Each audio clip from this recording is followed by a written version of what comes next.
ഇനി നമുക്ക് കേരളത്തിലെ നദികൾ നോക്കാം. കേരളത്തിലെ ഏറ്റവും വലിയ നദിയാണ് പെരിയാർ. പെരിയാറിൻ്റെ നീളം 244 കിലോമീറ്റർ. ഏറ്റവും ചെറിയ നദിയാണ് മഞ്ചേശ്വരം പുഴ. മഞ്ചേശ്വരം പുഴയുടെ നീളം 16 കിലോമീറ്റർ. കിഴക്കോട്ട് ഒഴുകുന്നതിൽ വച്ച് ഏറ്റവും വലിയ നദി കബനിയാണ്. കിഴക്കോട്ട് ഒഴുകുന്നതിൽ വച്ച് ഏറ്റവും ചെറിയ നദി പാമ്പാറാണ്. അപ്പോൾ 4 ക്വസ്റ്റ്യനാണ് പറഞ്ഞത്. കേരളത്തിലെ ഏറ്റവും വലിയ നദി പെരിയാർ. പെരിയാറിൻ്റെ നീളം 244 കിലോമീറ്റർ. ഏറ്റവും ചെറിയ നദി മഞ്ചേശ്വരം പുഴ. മഞ്ചേശ്വരം പുഴയുടെ നീളം 16 കിലോമീറ്റർ.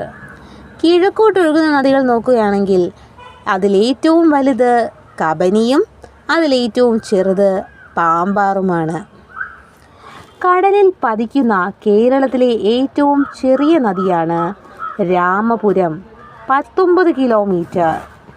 ദക്ഷിണ കേരളത്തിലെ ഏറ്റവും ചെറിയ നദിയാണ് അയിരൂർ പുഴ.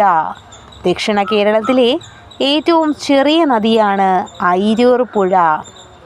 കേരളത്തിലെ തന്നെ ഏറ്റവും ചെറിയ രണ്ടാമത്തെ നദി എന്ന് ചോദിച്ചാൽ അയിരൂർ പുഴ. ഒന്നുകൂടെ പറയാം. കടലിൽ പതിക്കുന്ന കേരളത്തിലെ ഏറ്റവും ചെറിയ നദിയാണ് രാമപുരം, 19 കിലോമീറ്റർ. ദക്ഷിണ കേരളത്തിലെ ഏറ്റവും ചെറിയ നദിയാണ് അയിരൂർ പുഴ.